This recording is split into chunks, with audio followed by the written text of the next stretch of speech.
Hi everyone, this is Pillay from Alpha Mag, and today I'm very happy to be with Ravelle Pillay, a young South African artist based in Johannesburg and represented by a Goodman Gallery.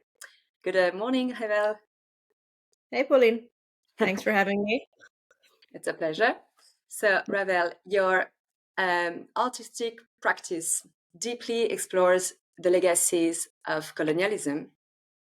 And of course, I'd love to know what initially drew you to this subject and Yeah, maybe how your approach to it has evolved over time. yeah. Okay, yeah. So I think that living in South Africa, it's kind of inescapable. This idea of a colonial legacy. We're only 30 years. I'm 1 year older than our democracy. So Yeah. I've kind of been living in a post-apartheid sort of ripple for my whole life. And I think that there are all of these really interesting individual threads of coloniality that have kind of shaped South Africa.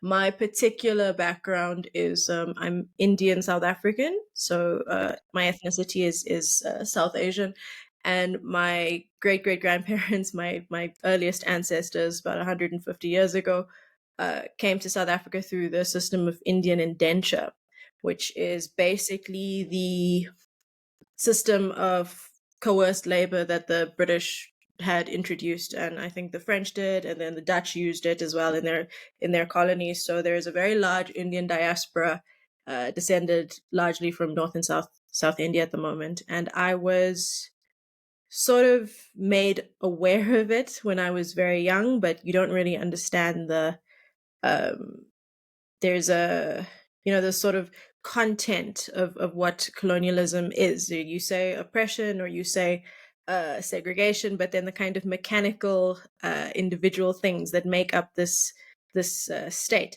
So I was given a box of photographs by my grandmother a couple of years ago, and I was expecting to see like travel snaps or whatever, because that's what I remember her showing me when I Yeah. was very young. And what I received instead was this incredible archive of photographs that have been, decades old, 50, 60, 60 years old, that kind of show a life for these people. So I think that my work is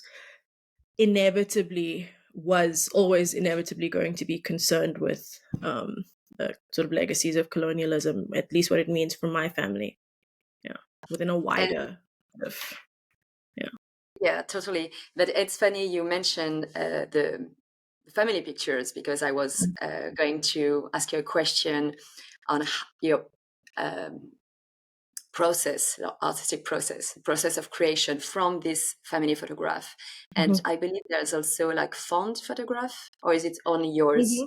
Yes, yes. I use a sort of wide range of photographic material to arrive at the work and to kind of um inform my process. So I began initially working with my grandmother's photo albums, and they were this. I still haven't fully worked out, all of these things that they point to. But the other thing that had started, I think, more once I had gone to London for Gasworks, which I was lucky enough to do in 2022, from October 2022, and I was using my time there to work toward a body of work for the Chisenhall Gallery in East End of London. I was able to really engage with archives in the greater sense. So um, I like to think that my work straddles two archives. So there's the archive of um, the official archive, the national archive, the project archive, and then there is oral history, there's oral tradition, there's family photographs that kind of become, really important for a sort of group of people, and that becomes sort of representative of their truth. So when these two archives come together, I start to feel that they may be presenting something closer to the truth than either could independently. So I was able to work with the National Archives at Kew and the British Library and all of those things. And the Kew Archive in particular has um, a section called the Colonial Officers Archives. And each of those individual archives contain works from, or contain photographs, so photographic reference from colonial officers all over the world, South Africa, the Yeah. Seychelles, Guyana, Jamaica, and all of these sort of British possessions at the time. And so those archives started to inform particularly that work. And I think now when I am thinking about the work that I make that started off as very sort of introspective, retrospective to a person, like to a personal history, Mm. I think that it's starting to get filled in more by kind of accessing these other archives. And so, my work deals not only with photographic archives, but oral histories very, very significantly. And I find that no painting is just a complete reference of one photograph or like one I moment understand. or history or place. It's always like this sort of point at which these places meet, like these archives, these oral histories. So yeah, it's always it's now evolved to be, I think, a sort of consultation process with multiple places and people. And that's where my process is at the moment. So And in your latest works, I'm thinking in particular those in Ideal, your first solo exhibition Mhm. in the UK. Yeah. You beautifully blend figuration and abstraction. So I was curious about how you decide on the balance in each piece, and above all, Mm, what's the meaning behind it. yeah. Yeah, so that's an interesting question. I think it really has developed from having to fill in quite a lot of missing information. So when you consult archives, especially as I think a member of a diaspora that doesn't necessarily have a connection to the initial place from where your ancestors are from. So for example, I've never been to India. I have no connection or understanding of it as a place. But Yeah, even to the sort of point of being indentured. So my ancestors having been indentured, there is a kind of relationship of longing and of like not really understanding or being able to hold like this idea of home or this idea of identity or this place that you may not belong to anymore. And I think that the way that my sort of painting sort of straddles abstraction and figuration is always, I think, a lot of the time I try to give space to figures. So I try to approach photographic images quite tenderly, I think. So for example, if I'm looking at a photograph from a national archive, I think about the conventions of photography that would have been sort of taken, that would have been used in taking that photograph. The reason that the people are in this photograph and whether they wanted to be there or not, um, and what the person who took this photograph was trying to say about an overall project, and these kinds of ideas, these kinds of desires become, they change from family photography of course. to official archive. There's a real difference in desire there, what you want to remember, who you want to be known as.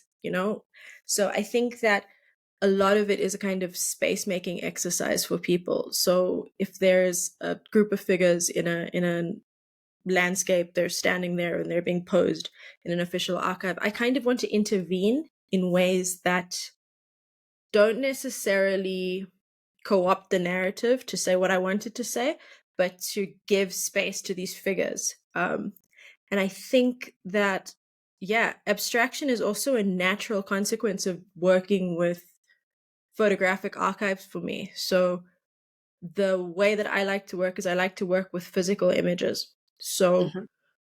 I don't really look at screens. I don't really. I'll do a sort of research period, and then in my studio, things become reproduced multiple times. So I'll make a drawing from a photograph of a scan of a photo.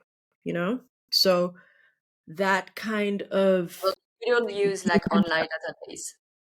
no, I do. I do research. So the research element is very sort of central. But then once I'm working, I kind of have to, reproduce images. I have to print things out. I have to kind of hold them in my hands. And kind of when that kind of object becomes exposed to elements in the studio, which is a place of experimentation, and it's a process based place, accidents happen, and sometimes very happy accidents. I think that sort of intervention in the way that I see the image, so it's different to just viewing an image in an archive, at the National Archives, where you have to have a gloves and a little wedge or whatever. But Yeah. when that reproduction, that little photocopy is in the studio, it very It quickly becomes becomes yours. part of my work. Yeah, Yeah. yeah, yeah. And that's, it's very subjective from painting to painting, where things become abstracted or not. So it's Okay. also like that mysterious like place of process. I like that. And Yeah. apparently I'm not the only one who like it, because you won the 2022 African Art Galleries Association's Emerging Painting Invitational. That's a That's a very long, mouthful. Yeah. but that's all a big deal. So Yeah, how, I'm sorry, but I'd like to know how, as an emerging artist, you see your role and maybe your responsibilities in the contemporary art scene.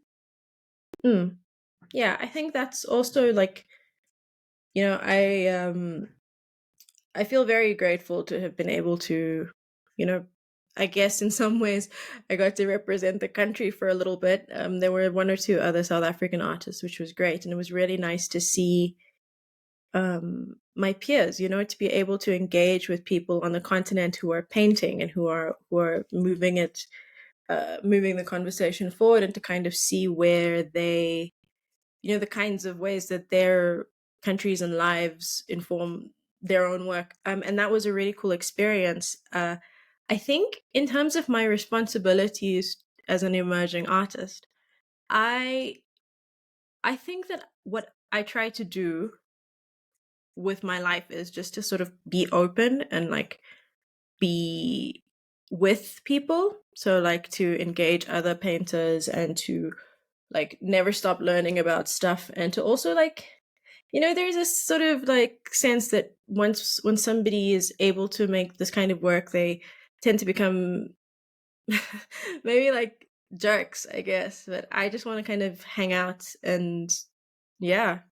I'm not at the point, I'm 31, I'm not at the point where I'm a mentor to anybody, nor would I assume that I could be that ever, but Yeah, but you if could be I a voice. yeah, if I can sort of keep open relationships and like keep networks and be a sort of positive like voice for artists on the continent, I think that's what I'm going to do continually. So yeah, I think it's less about maybe like a sort of waiting, like waking up in the morning and going, this is my role, as an emerging artist, I'm this person. I kind of try to live like that, I kind of try to be responsible. I mean, South Africa is a very difficult place to work, and if it's about, sharing my resources or like offering people space in my studio, I have and I will do that. um Yeah. I think it's kind of, if you want to Is it make, difficult yeah, to work there? Joburg has got its challenges. I mean, there are different sort of social stratas, unfortunately, just as a result of apartheid and colonialism in South Africa. I am now living in the suburbs for the first time after, living in the south of Joburg for a very very long time, and we kind of have infrastructure issues from time to time. But my Okay. infrastructure issues, sometimes the electricity doesn't go on and sometimes the water doesn't work. It's nothing compared to the ways that artists, particularly artists of color, or just people of color, that Black people in South Africa have to kind of rise to the challenges of just living here, But Yeah. we're a very optimistic country, and we're quite funny and humorous about the ways that things sometimes don't work. And they're a natural result of just 400 years of exploitation. So I think that sharing resources is important. I think that going to people's shows is important, like sharing open calls, or like just like everyday activism it's just a good way to help to nurture the sort of burgeoning artist scene. And I wouldn't be anywhere I am at the moment, which is I'm lucky enough to be showing, without the help of so many people. It's I think being grateful and being aware. Yeah. Thank you so much, Ravelle. I have to say that it has been a true pleasure to talk to you It's been and great. to like deep dive into your artistic practice, because I knew your art and I knew your style and I liked it, but I didn't quite fully understand what you were doing Yeah. and why you were doing this. So thank you Yeah. so much, Thank you very and much, looking Pauline. forward to another exhibition or another Thank you. show. Have a Yeah. nice day. I'm going. Bye. Cool. Bye. And to